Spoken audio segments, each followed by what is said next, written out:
Hello everyone, welcome to Inconvenient Truths. I'm your host, Jennifer Zheng.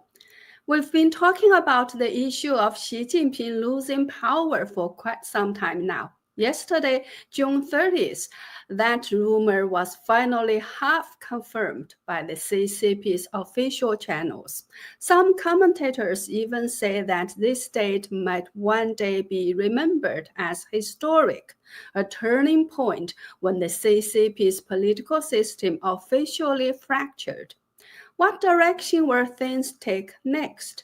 Today, we are diving into this very important topic. Before we move on, I want to tell you about a product that's a game changer for your eyes. WiseQuest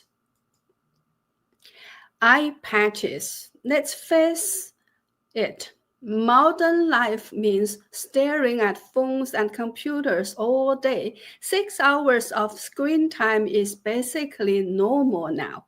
But that leads to dry eyes, tired lids, blurry vision. These aren't diseases, but they are your eyes begging for help. Ignore those signals, and you could be in for some serious troubles down the road. Here is the good news. There is an all-natural solution to protect your eyes. WiseQuest eye patches use top-quality plant extracts like chrysanthemum, mint, and licorice. They work with a cooling effect. Just stick them around your eyes and they do their magic without getting in your eyes or causing irritation. Within 3 minutes, you will feel a cool, soothing relief. I've tried them myself, and let me tell you, my eyes don't feel as worn out during the day and I sleep better at night. Use 6 patches at night for deep nourishment over 6 to 8 hours. During the day, 2 or 4 patches during a break can really ease eye fatigue. It's gentler than eye drops, no preservatives, and no, the more you use, the drier it gets effect. For the price of a coffee, you can use them 2 to 3 times a week to keep your eyes fresh and protect your vision. Don't wait for problems to start. Small daily care is the best way to keep your eyes healthy. This is the only product I endorse, and I stand by its quality. Check the link in the comments or description to grab yours.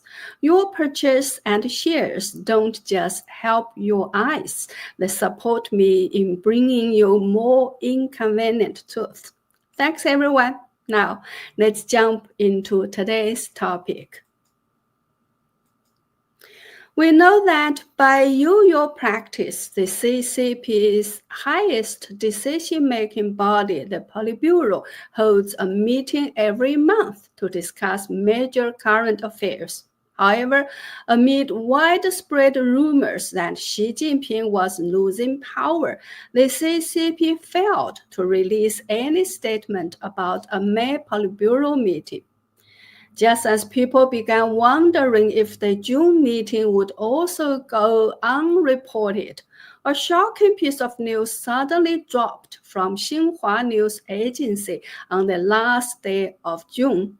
Yesterday, Xinhua announced that the Politburo has reviewed and passed a new document, the Work Regulation for the Central Decision-Making and Coordination Body. At first glance, it sounds like another dry piece of bureaucratic writing, but this short 300-character report sent shockwaves through China watchers and political insiders. Why? Because this regulation is aimed at restructuring how the central leadership makes decisions. Specifically, it puts new checks and balances on the leadership groups that Xi Jinping personally created to centralize his power. These groups allowed him to bypass traditional structures like the Politburo Standing Committee and the State Council. Now, with this new regulation in place, those powerful groups will be supervised, regulated, and possibly dismantled. Let's break it down in plain English. Xi Jinping ruled China through dozens of special committees and task forces, many of which he chaired himself, whether it was military reform, economic planning, or foreign affairs. Xi created and controlled these small leading groups. But this new regulation introduces an oversight body, a kind of boss of all bosses, to watch over those groups. This means Xi's personal power is being limited. In a way, it's like telling a CEO that the board of directors will now supervise every decision he makes. The regulation was coded but powerful language. The regulation uses coded but powerful language. It says leaders must not replace or overstep others. It calls for avoiding formalism and bureaucracy and insists on effective policy proposals. This is the party's way of saying, Xi Jinping, your way isn't working anymore.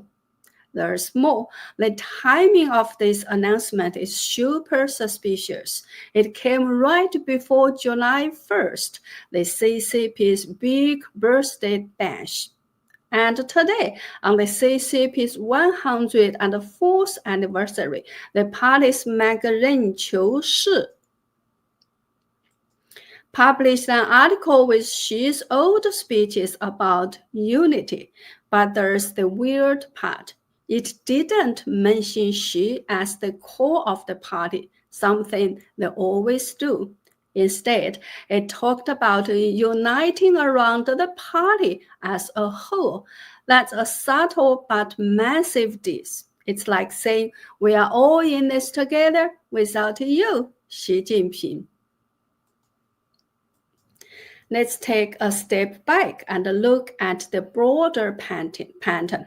In May, Xi vanished from public view for 2 weeks. Rumors swirled of a secret expanded Politburo meeting where senior officials and military elders confronted Xi. In recent months, Xi's top allies in the military have been purged or sidelined. Many of them were key figures in the Rocket Force, Navy, and Air Force, the core of any plan to invade Taiwan. This is not a coincidence. The pattern shows that Xi is being pushed aside.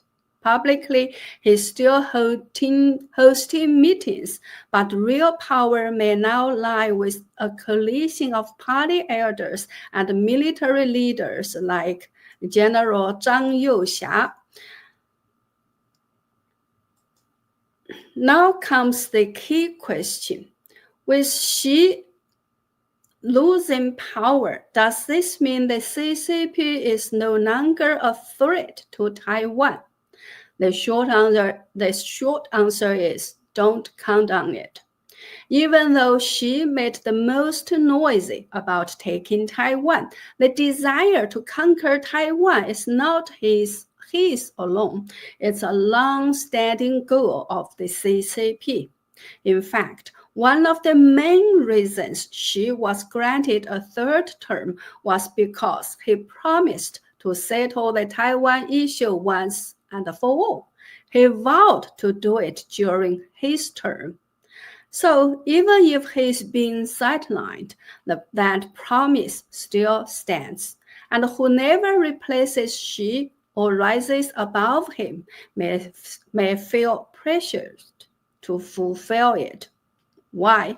Because the existence of Taiwan or the Republic of China itself is both a challenge and an embarrassment to the CCP. It doesn't just question the CCP's legitimacy, it shows the world and the Chinese people a clear contrast between freedom and slavery, democracy and tyranny. In that sense, Taiwan's very existence is a threat the CCP cannot afford to ignore. One of the clearest signs that Xi is losing power is the recent shakeup in the military. Almost all the top officers removed in recent months were part of Xi's inner circle. Many of them led key units like the Rocket Force and the Eastern Theater Command, the units most responsible for Taiwan-related missions. However, this doesn't mean that the risk of war is lower. As we just said, Xi's replacements could still believe Taiwan must be brought under CCP control. They just think Xi's approach was too aggressive or poorly timed. In fact, the new leaders may be preparing even more carefully, waiting for the right moment to strike. So yes, war might not happen next month or next year, but the long-term threat remains. Now more than ever, the international community must stay alert. Why? Because totalitarian regimes often become more dangerous when they face internal crises. They may start conflicts abroad to distract from problems at home. The CCP could try to prove its strength by provoking Taiwan or confronting the US in the South China Sea. The idea is simple. Create a crisis, rally nationalist feelings, and keep the population focused on an outside enemy. That's why countries like the United States, Japan, and others cannot relax just because Xi is weakening. Let's be clear. This isn't some wild, chaotic overthrow. Whoever is running the show now is being smart about it. They are making sure Xi's exit looks legal, calm, and even voluntary. Why? Because they want to avoid making it look like a coup. That's why Xi is still appearing at meetings. That's why he's still giving speeches. But the real power is shifting behind the scenes. And they are using Xi's own style against him, forcing him to announce new rules that strip away his power, making him approve the structure that now oversees his former empire of committees.